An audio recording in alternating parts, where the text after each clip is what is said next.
Hello everyone, कैसे हो। जैसा हम कल क्या कर रहे थे, SN1 SN2 के एग्जांपल्स कर रहे थे। तो हमने देखी थी अल्कोहल की रिएक्शन। तो हमारी एक रिएक्शन रह गई थी अल्कोहल की, जैसे कि ये वाली है अल्कोहल। अल्कोहल को जब हम रेड फास्फोरस के साथ करते हैं X2, ये X2 कोई हेलोजन है, जैसे कि ब्रोमीन हो गया या फिर आयोडीन होगा, तो ये OH को हटाएगा और यहाँ पे RX या फिर एल्काइल ब्रोमाइड या फिर एल्काइल आयोडाइड बन जाएगा।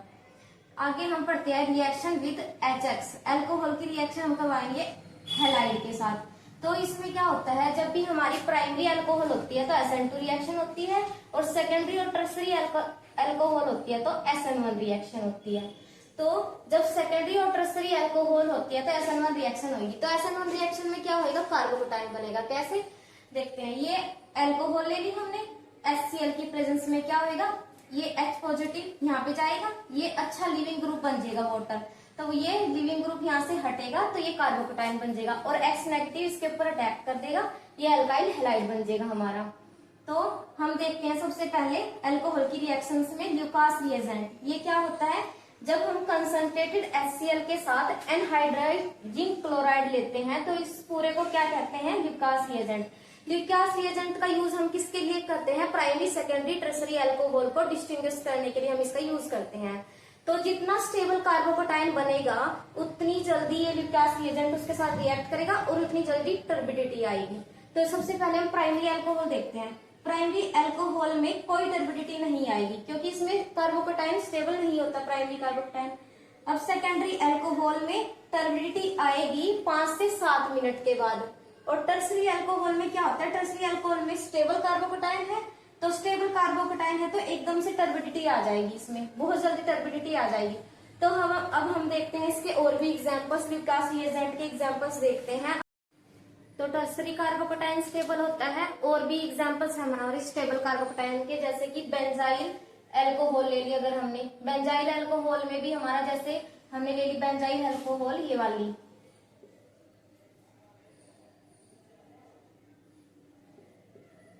CH2OH। जब मैं इस OH को हटाऊंगी तो यहाँ पे कार्बोकेटाइन बनेगा, तो ये स्टेबल कार्बोकेटाइन होगा। और भी कही हमने एलाइलिक अल्कोहल, इसमें भी स्टेबल कार्बोकेटाइन बनता है। एलाइलिक क्या होता है, एलाइलिक ऐसे CH2 डबल बॉन्ड CH2, तो ये क्या होगा, ये होगा एलाइलिक कार्बोकेटाइन। तो बेंजाइलिक कार्बोकेटाइन भी स्टेबल है क्योंकि रेजोनेंस में जा रहा है, और ये एलाइलिक कार्बोकेटाइन भी स्टेबल है, रेजोनेंस में जा रहा है। तो ये सारे ल्यूकास रिएजेंट के साथ इंस्टेंट टर्बिडिटी दे देते हैं। तो हम एग्जांपल करेंगे जैसे, और जिसमें बैक बॉन्डिंग हो रही होगी वो कार्बोकेटाइन भी बहुत ज्यादा स्टेबल होता है।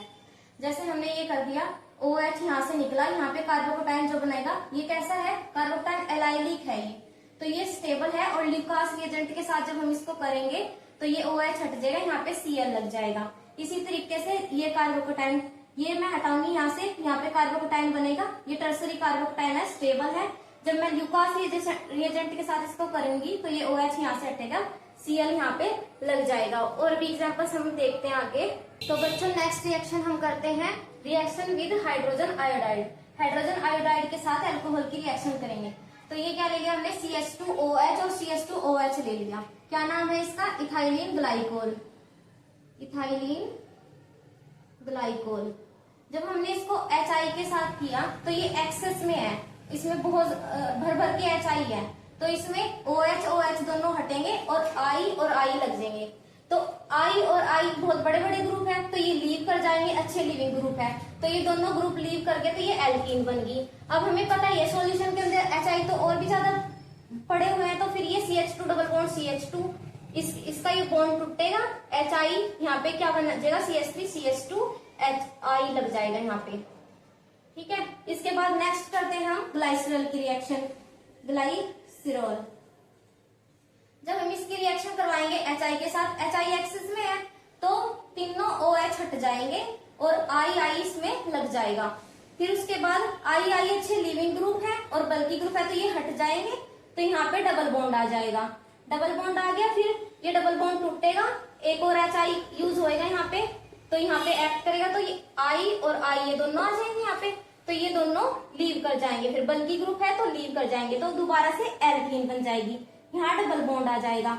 फिर HI तो पड़े हुए हैं सॉल्यूशन के अंदर, फिर HI इस डबल बॉन्ड के ऊपर दोबारा से एक्ट करेगा और ये क्या बन जाएगा, आयोडीन इसके ऊपर लग जाएगा। तो इसमें कितने मोल HI के यूज हुए हमारे, 3 मोल तो यहाँ पे यूज हो गए OH हटके, 3 मोल HI के यहाँ पे यूज हुए और 1 मोल HI का यहाँ पे यूज हुआ, 1 मोल, और 1 मोल HI का यहाँ पे यूज हुआ। तो टोटल इसमें कितने मोल यूज हुए, 5 मोल यूज हुए, 5 मोल HI यूज, 5 मोल HI के इसमें यूज हो गए। और इसमें कितने मोल HI के यूज हुए, ये 2 OH हटे, 2 मोल HI के यहाँ पे यूज हुए और एक्सेस में था 1 मोल HI का यहाँ पे यूज हुआ, 1 मोल HI का यहाँ पे यूज हुआ। तो 3 मोल, इसमें कितने 3 मोल HI यूज हो गए।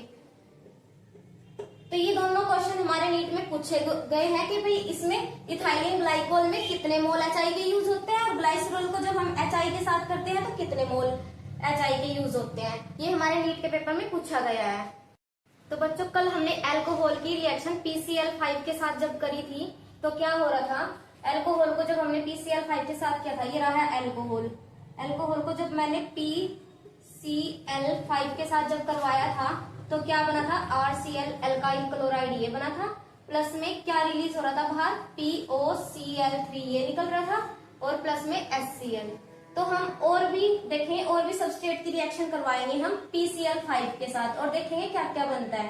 तो हमें एक चीज याद रखनी है, जब भी हम PCl5 के साथ रिएक्शन करवाएंगे ना तो हर एक में हमें POCl3 बाहर निकालना है। तो इसी तरीके से मैंने इनको लिख दिया है, जैसे कि ROR, जब मैंने इथर को करवाया PCl5 के साथ मैंने इसको ऐसे लिख लिया PCl3 Cl और Cl, ये पूरा क्या है PCl5 है। ऐसे मैंने क्यों लिखा है, ताकि मुझे आसानी हो रिएक्शन करने में। ये POCl3 मैं यहाँ से बाहर निकाल दूंगी, क्या बन जाएगा, RCl बन जाएगा और ये R-Cl बन जाएगा और ये क्या निकल जाएगा बाहर, प्लस में POCl3 ये बाहर निकल जाएगा। इसी तरीके से मैंने कार्बोक्सिलिक एसिड लिया, ये क्या है, कार्बोक्सिलिक एसिड है, कार्बोक्सिलिक एसिड।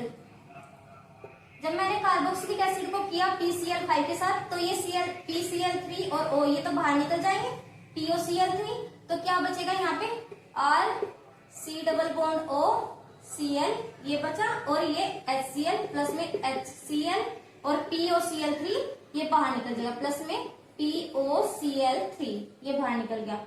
इसी तरीके से मैंने किया कीटोन को, क्या है ये कीटोन है। जब मैंने कीटोन को रिएक्ट करवाया तो POCl3 बाहर निकल गया और इधर क्या बन जाएगा, ये RCCl Cl और R ये बन गया। इसी तरीके से जब मैं करवाती हूँ एस्टर को जब मैंने करवाया तो ये POCl3 तो बाहर निकल जाएगा, क्या बचेगा यहाँ पे RC+O ये Cl ये बचा, RC+O Cl ये बचा और ये RCl ये बचा और ये POCl3 बाहर निकल जाएगा, प्लस में POCl3 ये बाहर निकल गया। इसी तरीके से मैंने करवाया एनहाइड्राइड को, एनहाइड्राइड ये क्या है, एनहाइड्राइड है। तो RC+O ये C+O R ये क्या होता है हमारा, एनहाइड्राइड होता है। ये POCl3 तो बाहर निकल जाएगा, यहाँ पे क्या बचेगा, acyl halide, RC+O Cl acyl halide बन गया और ये एक और एसाइल हैलाइड बन जाएगा RC+O Cl, इसको मैं R' मान लेती हूँ, R' और प्लस में POCl3 ये बन जाएगा। अब हम रिएक्शन करेंगे, वो POCl3 ये बन गया। अब रिएक्शन करेंगे हम SOCl2 के साथ भी करी थी हमने रिएक्शन, अब हम SOCl2 के साथ भी रिएक्शन करेंगे। अब बच्चों कल हमने अल्कोहल की रिएक्शन SOCl2 यानी कि थियोनाइल क्लोराइड के साथ करवाई थी पायरिडीन की प्रेजेंस में। तो वो कौन सी रिएक्शन थी, SN2 रिएक्शन थी, उसमें इन्वर्जन हो रही थी। पर अगर हम पायरिडीन नहीं लेते हैं, सिर्फ SOCl2 लेते हैं यानी कि सिर्फ थियोनाइल क्लोराइड लेते हैं तो SNI रिएक्शन होती है हमारी। SNI रिएक्शन मतलब न्यूक्लियोफिलिक सब्स्टिट्यूशन इंट्रामोलिकुलर रिएक्शन। तो इसमें क्या होता है, इंट्रामोलिकुलर रिएक्शन का मतलब ही क्या होता है, विद इन द मॉलिक्यूल के एक ही सेम मॉलिक्यूल के अंदर होगी। जैसे ये अल्कोहल थी, अल्कोहल ने इसके ऊपर एक्ट किया तो ये बॉन्ड ऐसे ये यहाँ पे गया, यहाँ नेगेटिव चार्ज आ गया और ये जुड़ गया ऐसे, फिर ये यहाँ पे आएगा और ये क्लोराइड लीव कर जाएगा तो यहाँ पे डबल बॉन्ड आ गया है। फिर ये जो Cl है इसी का ही इस R के ऊपर जाएगा, तो क्या बन जाएगा हमारा RCl बन जाएगा, SO2 गैस बाहर निकलेगी और HCl निकलेगी। तो ये देखो ये एक ही मॉलिक्यूल के अंदर होगी ये रिएक्शन, तो इसलिए हमने इसको बोला न्यूक्लियोफिलिक सब्स्टिट्यूशन इंट्रामोलिकुलर रिएक्शन कहा। और इसमें कॉन्फ़िगरेशन रिटेन रहती है जो तो बच्चों कुछ बच्चों के मेरे आज के लिए हम इतना ही करेंगे। कुछ बच्चों के मेरे पास मैसेज आ रहे हैं कि भाई मैम हमें यही नहीं पता कार्बोकटायन क्या होता है, न्यूक्लियोफाइल क्या होता है, बेस क्या होता है। तो इसलिए मैं एक दूसरी वीडियो बनाऊंगी। सबसे पहले मैं GOC करवाऊंगी, जनरल ऑर्गेनिक केमिस्ट्री। उसमें मैं आपको कार्बोकटायन क्या होता है, कार्बोनाइन क्या होता है, फ्री रेडिकल क्या होता है, GOC में सब कुछ बता दूंगी। Electron donating group, electron withdrawing group, ये सब कुछ क्या होता है। अब इसमें हम सिर्फ इतना ही करेंगे, इसके आगे का हम GOC के बाद करेंगे शुरू। ठीक है, बाय बाय बच्चों।